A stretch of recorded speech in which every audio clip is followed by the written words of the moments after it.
What is going on, the Spotlight? This is your host, T Chow. I'm actually sitting here with Aaron Helmling, who's a bookman going on his fourth year.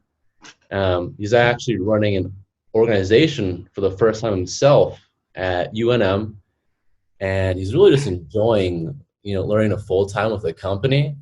And he's just super stoked, super ready to take on all that good responsibility. So Aaron himself, he's a frat boy, Sigma Pi. The fun facts about him are he's driven across the country 6 times. And after this summer, what he wants to do with his money and time is he actually wants to take his sister to go hang out with monks in Thailand.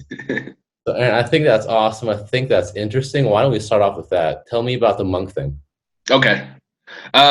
So I originally wanted to study abroad and do that.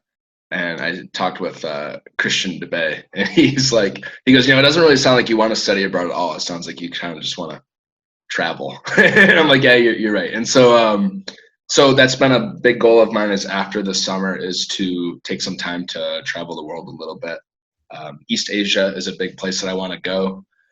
And I talked with my sister about it. I'm like, hey, it'd be cool to fly you out and for like a week or something like that. And she goes, I want to go to Thailand. You know what I mean? And she's like, you've been talking about this monk thing, like hanging out with monks. And Danny and Elise, they actually did that once. And so Danny was talking to me about it. And so he's a good person to speak with about somebody who's actually done it in the past. But just kind of, I don't know, just get the experience of like meeting different people in different walks of life, getting to not travel as a tourist, but travel as like a local. I want to like live or at least experience, how other people do in different areas. And that's not just East Asia. I want to go to it'd be cool to go to South America, Europe for a little while. I don't know, wherever I guess financially I can go, wherever the wind takes me. That's not planned yet. I'm just kind of do it.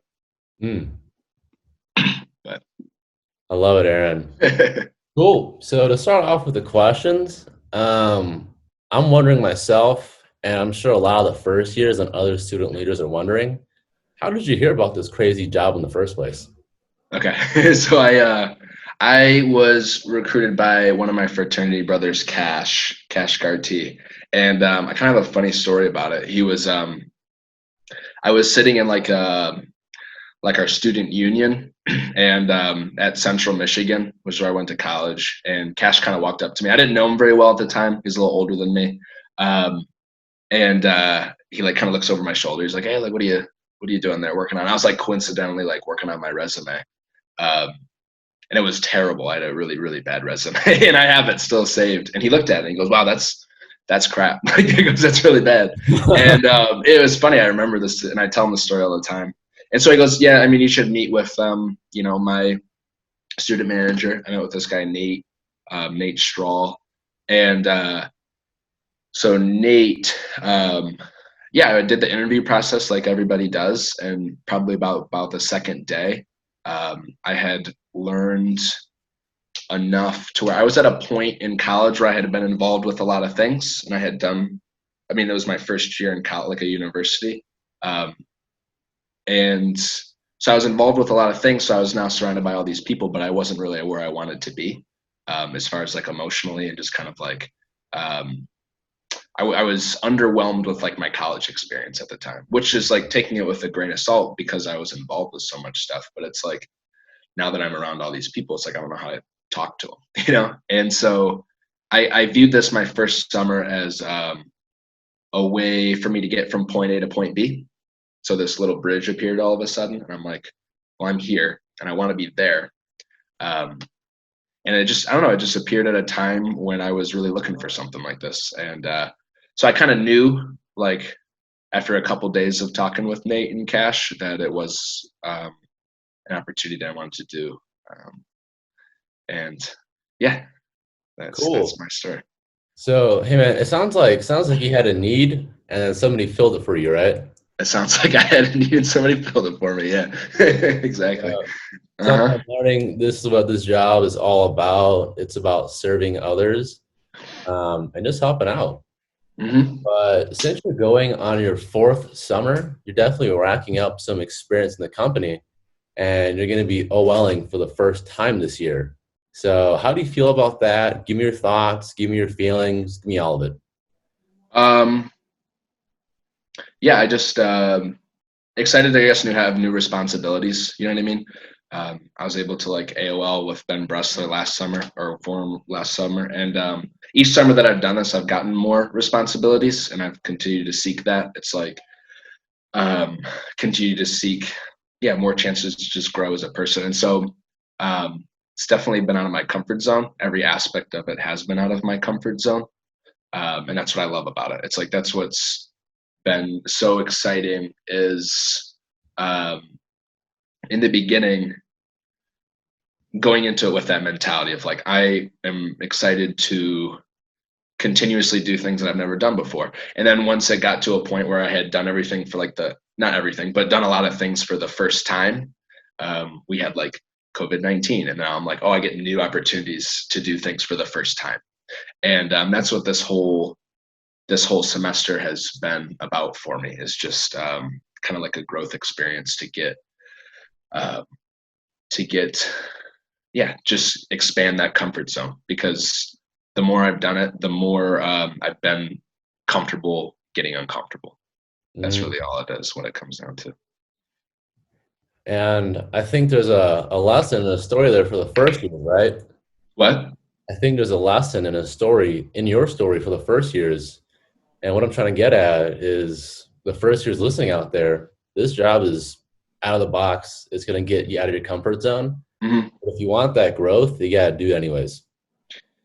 Yeah, it's and I talked with somebody earlier today on the phone about it, and it was like there's a I feel like a lot of people want to um, like be more successful in life or hit more goals by doing less.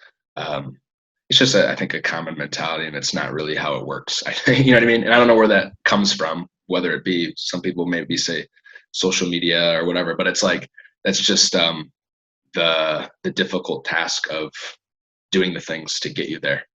You know, Mm, that's what it's all about. But yeah, you're cool. right. And then for the first years I don't know, an OL is a person who runs or helps run an entire campus org. So you're doing out of UNM, right? Yeah, yeah, in Albuquerque. Yeah. And then how did you get started with that? Um, So Jen Fisk and I are running the University of New Mexico. How did I? Yeah, that's a good question. It was a big decision on me for me as far as where I wanted to go, and ultimately came down to like wanting. So UNM in Albuquerque, there hadn't been a Southwestern presence there for a while, and so being able to start something new was really cool, and being able to just you know start it from scratch, do things where it was just Jen and Maddie Whalen and I, and um, so kind of just doing things, and we did have assistants and stuff throughout the way, but like for a large part, it was through trial and error, and it's been really exciting. That's I think exactly what I was looking for, and but as far as like the leadership is it's not really assigned as it is just assumed. It's like you kind of just be like, well, I'm gonna do it now. You know what I mean? It's like and that's a big yeah. I mean, yes, that's a big thing for people to learn is like just yeah, I don't know, just doing it. It's like when it came down to it, it's just the decision to be that position or that title. It's not really like a you know an OL or whatever isn't like a page in a book, but it's a type of person or a character that you choose to be. You know. Ooh, you're spitting fire, man. You're spitting fire. Thank you. Cool. So, bonus question. Okay. Okay.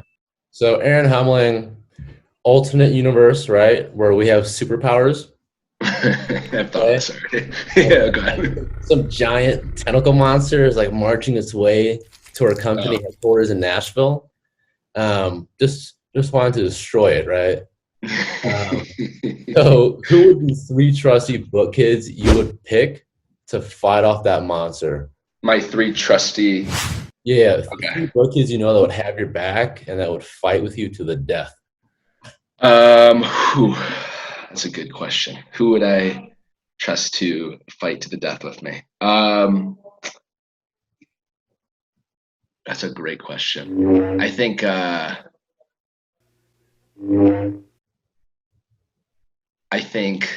Liz Poe would beat the shit out of that monster.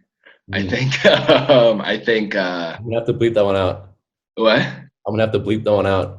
Oh, okay, I think Liz Poe would beat the crap out of it. I think Alex Silva would do good against a fight in a big monster. He'd have a lot of energy. He'd be able to take it on. And maybe does this like current book people, or do you past ones count too? Anybody, man. Anybody? I feel like Nate Straw would do pretty well against it as well. I think he's just kind of got like he's wild. He would just go. Yeah, I don't know what he would do. You know what I mean? He would probably scare the monster away with his, And if you know him, you know. You definitely see Liz Poe. She has that like intimidating. I know. And you're right. Alex Silva does have a lot of energy. I know. Cool.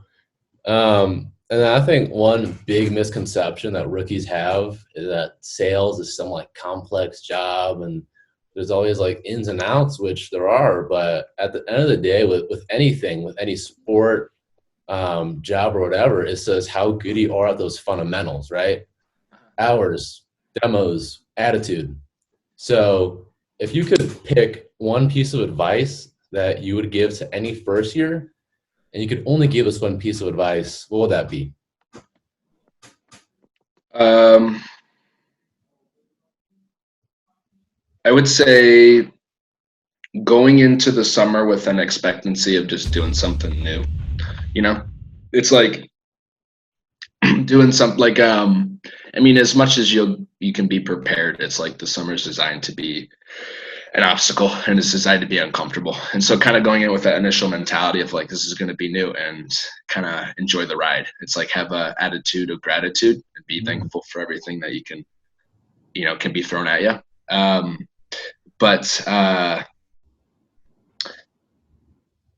Maybe just kind of being open with the people that are there to try to help you too. It's like the entire idea is that, there's these mentors put in place to kind of help you be successful and hit your goals.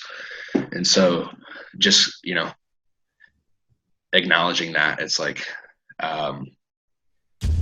being like we always talk about being coachable, I guess it's like being willing to listen. I think I can probably talk from experience through that. As my first summer, that was an obstacle for me, was just listening. You know what I mean? Just, it took me a while to understand that people were just telling me exactly what I needed to do to be successful. But I was looking for this key, you know what I mean? It's like, what's the key? And there is no such thing. It's like,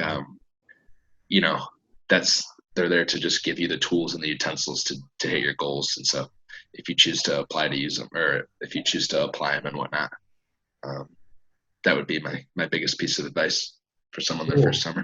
So be coachable, be like Daniel-san, right?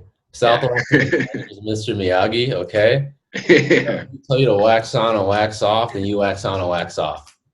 This program has been around for 150 years. And it's been designed and developed by the best salespeople in the world. So honestly, guys, that's a great place to end this. Aaron, thank you for your time, man. Do you have any last words for the people? Do I have any last pieces of information? Any last words? Not really. No, don't have my mind. Cool. All right. Well, hey, this is Chow. Back at it again with Empire Spotlight, again with Aaron Helmling. And hey guys, stay tuned for the next TD Empire Spotlight.